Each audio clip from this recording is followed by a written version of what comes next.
वह हब में घर को छोड़कर चला गया। मेरा दोस्त एक जॉवियल है। तुम्हारे नए परफ्यूम की मुझे विफ आ रही है। अपने असाइनमेंट को मुझे स्कूल में हैंड इन करना है। तुम्हें डिसल्यूजन करने के लिए मुझे माफ़ करें। मैं अपने अकॉर्ड से शादी करूंगा। यहाँ पर आपके सामने कुछ ऐसे वर्ड्स हैं जो कि आपके लिए नए भी हो सकते हैं। तो आज के इस वीडियो में मैं ऐसे ही टोटल 20 वर्ड्स के बारे में बात करूंगा। इनमें कुछ फ्रेजेस भी होंगी, कुछ फ्रेजल वर्ब्स भी होंगी। तो चलिए गाइस, फटाफट से वीडियो को स्टार्ट करते हैं। हमारा पहला वर्ड है क्वेंच। ये एक वर्ब है। इसका मतलब होता है किसी की प्यास बुझाना। मतलब किसी को बहुत ज़्यादा प्यास लगी हुई है, उसकी प्यास को बुझाना पानी से या फिर किसी भी लिक्विड चीज़ से। 1 glass of water is not enough for me to quench my thirst. मतलब मेरी प्यास को बुझाने के लिए 1 गिलास पानी का मेरे लिए पर्याप्त नहीं है, मेरे लिए इनफ नहीं है। 1 glass of water is not enough for me to quench my thirst. अगला वर्ड है हमारा पॉम्पस। ये एक एडजेक्टिव है। इसका मतलब होता है कि अपने आप को दूसरों से बहुत ज़्यादा अच्छा समझने वाला एक इंसान। मतलब एक इंसान है जो अपने आप को दूसरों से बहुत ज़्यादा बेहतर समझता है, सोचता है कि बस मैं ही हूँ, मेरे जैसा और कोई नहीं कर सकता। तो ऐसे पर्सन के लिए पॉम्पस बोल सकते हो। He is somewhat pompous about his own capabilities. यहाँ पर समवॉट एक एडवर्ब है। इसका मतलब होता है किसी हद तक या फिर कुछ थोड़ा बोल सकते हो।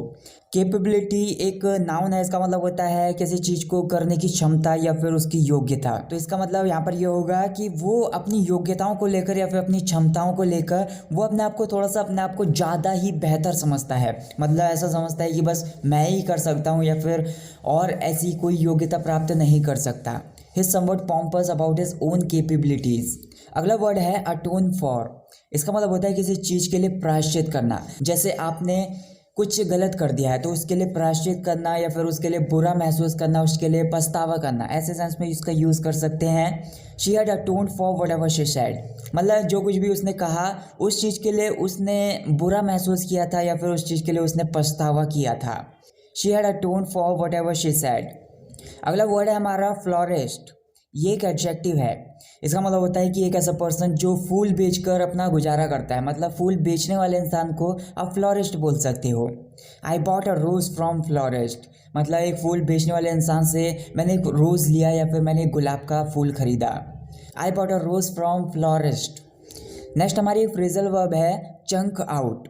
इसका मतलब होता है कि कोई पर्सन है, किसी पर्सन को बाहर निकाल देना या फिर किसी पर्सन से छुटकारा पा लेना हमेशा हमेशा के लिए, ऐसे भी बोल सकते हैं। He is chunked out of the office for taking bribes. मतलब घूस लेने की वजह से या फिर घूस ली थी उसने तो इसके लिए उसे ऑफिस से बाहर निकाल दिया गया है या फिर हमेशा के लिए उसको नौकरी से निकाल दिया गया है, ऐसे भी बोल सकते हैं। He is chunked out of the office for taking bribes. अगली हमारी एक फ्रेज है इन नो टाइम। इसका मतलब होता है अति शीघ्र या फिर बहुत ही जल्दी, मतलब बिना देरी किए। For example, test was easy that was done by me in no time. मतलब जो टेस्ट था वो बहुत ज़्यादा ईजी था, इसी की वजह से मैंने उसे बहुत ही जल्दी निपटा दिया या फिर बहुत ही जल्दी कर दिया। Test was easy that was done by me in no time. अगला एक वर्ड है हमारा गॉज। ये एक वर्ब है। इसका मतलब होता है किसी चीज़ का अनुमान लगाना या फिर किसी चीज़ का अंदाज़ा लगाना पहले ही। By watching this video, it can be gauged that how bad situation is in Joshimath. मतलब इस वीडियो को देखने के बाद या फिर इस वीडियो को देखकर ये आसानी से अंदाज़ा लगाया जा सकता है या फिर इस चीज़ का अनुमान लगाया जा सकता है कि जोशीमठ में कितनी बुरी स्थिति है या फिर कितनी बुरी सिचुएशन है वहाँ पर।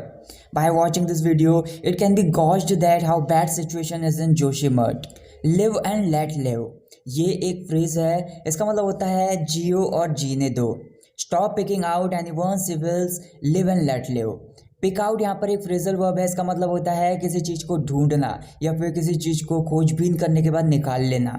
Stop picking out anyone's civils मतलब दूसरों की बुराइयाँ ढूंढनी बंद करो या फिर दूसरों की बुराइयाँ निकालनी, ढूंढ कर निकालनी बंद करो। लिव एंड लेट लिव मतलब जियो और जीने दो। मतलब खुद भी जियो और दूसरों को भी जीने दो, दूसरों को परेशान मत करो। Stop picking out anyone's civils, live and let live. अगला वर्ड है हमारा मॉलिफाई। ये एक वर्ब है। इसका मतलब होता है किसी के गुस्से को कम कर देना या फिर किसी की परेशानी को कम कर देना, उसको या ख़त्म कर देना, ऐसे भी बोल सकते हैं। I try to mollify her anger by giving her flowers. मैंने उसके गुस्से को कम करने की कोशिश की या फिर जो भी उसका गुस्सा था उसको शांत करने की कोशिश की उसको फूल देने के बाद या फिर उसको फूल देकर। I try to modify her anger by giving a flowers. अगला वर्ड है हमारा हॉटी। ये एक एडजेक्टिव है, इसका मतलब होता है कि कोई पर्सन है जो घमंडी है या फिर अपने आप को दूसरों से अलग ही समझता है या फिर अपने आप को दूसरों से बहुत ज़्यादा बेहतर समझता है। ऐसे इंसान के लिए हॉटी बोल सकते हो। She gave me hottie look and walked away, मतलब उसने मुझे एक घमंडी भरा लुक दिया या फिर घमंडी भरी नज़रों से उसने मुझे देखा और वो वहाँ से दूर चली गई या फिर वहाँ से चली गई। She gave me a haughty look and walked away. Next हमारी एक इडियम है पे थ्रू द नोज़। इसका मतलब होता है कि किसी चीज़ के सामान्य दाम से उसके लिए ज़्यादा भुगतान कर देना, उसके लिए ज़्यादा रुपये दे देना।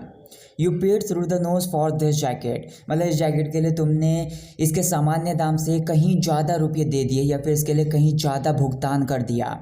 You paid through the nose for this jacket. अगले हमारी एक फ्रेजल वर्ब है स्पेल समथिंग आउट, मतलब किसी चीज़ को बहुत ही अच्छे तरीके से डिटेल के साथ समझना।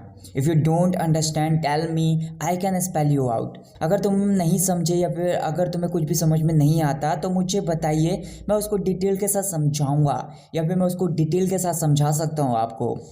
If you don't understand tell me I can spell you out. अगला वर्ड है हमारा अग्रीव्ड। ये एक एडजेक्टिव है, इसका मतलब होता है कि कुछ है जो अनुचित है या फिर गलत व्यवहार की वजह से कोई पर्सन है वो क्रोधित है, बहुत ज़्यादा गुस्से में है। She was aggrieved at my decision, मतलब मैंने जो निर्णय लिया या फिर जो कुछ भी मेरा डिसीज़न था उसकी वजह से वो बहुत ही ज़्यादा क्रोधित था, क्योंकि उसे लग रहा था कि मैंने जो निर्णय लिया वो बहुत ज़्यादा गलत है उसकी नज़रों में। She was aggrieved at my decision. अगला वर्ड है हमारा कंस्पायर। ये एक वर्ब है, इसका मतलब होता है कि किसी के साथ षड्यंत्र रचना या फिर किसी के साथ कोई साजिश रचना। The students conspire to steal the test answer. इसका मतलब ये है कि जो टेस्ट के आंसर्स थे या जो टेस्ट की आंसर शीट थी उसको चुराने की छात्रों ने साजिश की या फिर षड्यंत्र रचा। The students conspire to steal the test answer. अगला वर्ड है हमारा ओवर एस्टिमेट। ये एक वर्ब है, इसका मतलब होता है कि किसी चीज़ का या फिर किसी पर्सन का जितना वो है उससे कहीं ज़्यादा अनुमान लगा लेना, उसको बहुत ज़्यादा समझ लेना या फिर ज़्यादा मान लेना उसको।